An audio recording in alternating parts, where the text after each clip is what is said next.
దేవుని పరిశుద్ధ నామానికి స్తోత్రాలు. ఈ రోజున ఇర్మియా గ్రంథము 34వ అధ్యాయము. ఈ అధ్యాయములో 22 వచనాలున్నాయి. మొదటి వచనం, బబులోను రాజైన నెబుకద్నెజరును అతని సమస్త సేనయు అతని అధికారము క్రిందనున్న భూరాజ్యములన్నీయు జనములన్నీయు కూడా యెరూషలేము మీదను దాని పురములన్నిటి మీదను యుద్ధము చేయుచుండగా యెహోవా యొద్ద నుండి ఇర్మియాకు దర్శనమైన వాక్కు.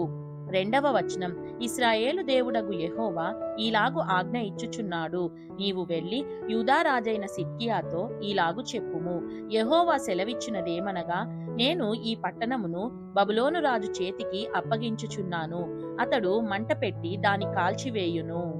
మూడవ వచనం, నీవు అతని చేతిలో నుండి తప్పించుకొన జాలక నిశ్చయముగా పట్టబడి అతని చేతికప్పగింపబడెదవు.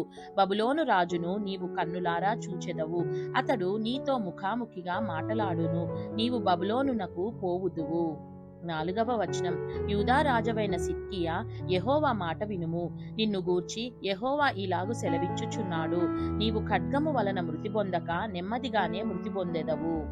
ఐదవ వచనం, నీకంటే ముందుగా నుండిన పూర్వరాజులైన నీ పితరుల కొరకు ధూప ద్రవ్యములు కాల్చినట్లు అయ్యో నా ఏలినవాడా అని నిన్ను గూర్చి అంగలార్చుచు జనులు నీ కొరకును ధూప ద్రవ్యము కాల్చుదురు, అలాగు కావలెనని ఆజ్ఞ ఇచ్చినవాడను నేనే అని యెహోవా సెలవిచ్చుచున్నాడు. ఆరవ వచనం, యూదా పట్టణములలో లాకీషును అజేకాయును ప్రాకారములు గల పట్టణములుగా మిగిలియున్నవి. ఏడవ వచనం, బబులోను రాజు దండు యెరూషలేము మీదను మిగిలిన యూదా పట్టణములన్నిటి మీదను యుద్ధము చేయుచుండగా ప్రవక్తయైన ఇర్మియా యెరూషలేములో యూదా రాజైన సిద్కియాకు ఈ మాటలన్నిటినీ ప్రకటించుచూ వచ్చెను. ఎనిమిదవ వచనం, యూదుల చేత యూదులు కొలువు చేయించుకొనక తమ దాస్యములోనున్న హెబ్రీయులను గాని హెబ్రీయురాండ్రను గాని అందరినీ విడిపించునట్లు విడుదల చాటింపవలెనని. తొమ్మిదవ వచనం, రాజైన సిద్కియా యెరూషలేములోనున్న సమస్త ప్రజలతో నిబంధన చేసిన తరువాత యెహోవా యొద్ద నుండి ఇర్మియాకు ప్రత్యక్షమైన వాక్కు. పదవ వచనం, ఆ నిబంధనను బట్టి అందరును తమకు దాసీ జనముగానున్న వారిని విడిపించుదమనియు ఇక మీదట ఎవరును వారి చేత కొలువు చేయించుకొనమనియు ఒప్పుకొని ఆ నిబంధనలో చేరిన ప్రధానులందరును ప్రజలందరును విధేయులై వారిని విడిపించిరి. 11వ వచనం, అయితే పిమ్మట వారు మనస్సు మార్చుకొని తాము స్వతంత్రులుగా పోనిచ్చిన దాసీ జనులను మరలా దాసులుగాను దాసీలుగాను లోపరుచుకొనిరి. 12వ వచనం, కావున యెహోవా యొద్ద నుండి వాక్కు ఇర్మియాకు ప్రత్యక్షమై ఈలాగు సెలవిచ్చెను. 13వ వచనం, ఇశ్రాయేలు దేవుడగు యెహోవా ఆజ్ఞ ఇచ్చునదేమనగా, దాసుల గృహమైన ఐగుప్తు దేశములో నుండి నేను మీ పితరులను రప్పించిన దినమున వారితో ఈ నిబంధన చేసితిని. 14వ వచనం, నీకు అమ్మబడి 6 సంవత్సరములు కొలువు చేసిన హెబ్రీయులగు మీ సహోదరులను 7 సంవత్సరములు తీరిన తరువాత మీరు విడిపింపవలెను, అయితే మీ పితరులు తమ చెవి యొగ్గక నా మాట అంగీకరింపకపోయిరి.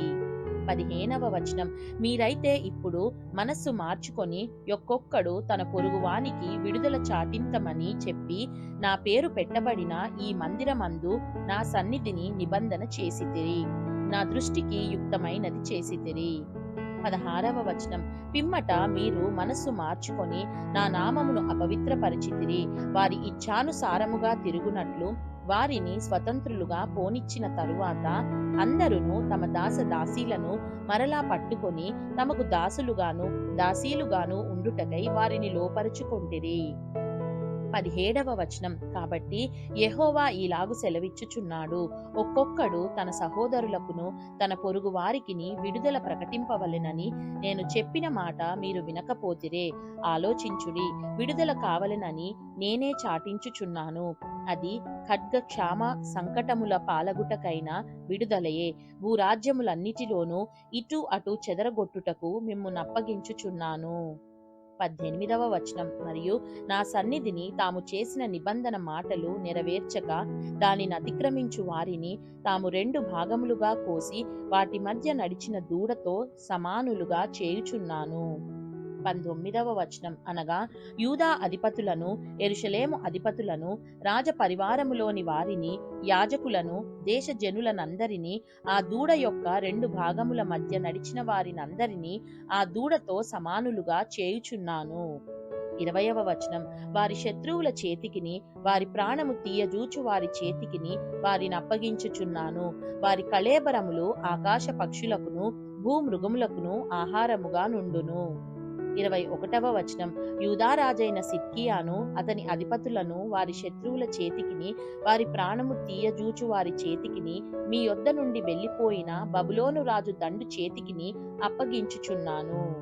22వ వచనం యెహోవా వాక్కు ఇదే, నేను ఆజ్ఞ ఇచ్చి ఈ పట్టణమునకు వారిని మరలా రప్పించుచున్నాను. వారు దాని మీద యుద్ధము చేసి దాని పట్టుకొని మంట పెట్టి దాన్ని కాల్చివేసెదరు, మరియు యూదా పట్టణములను పాడుగాను నిర్జనముగాను చేయుదును.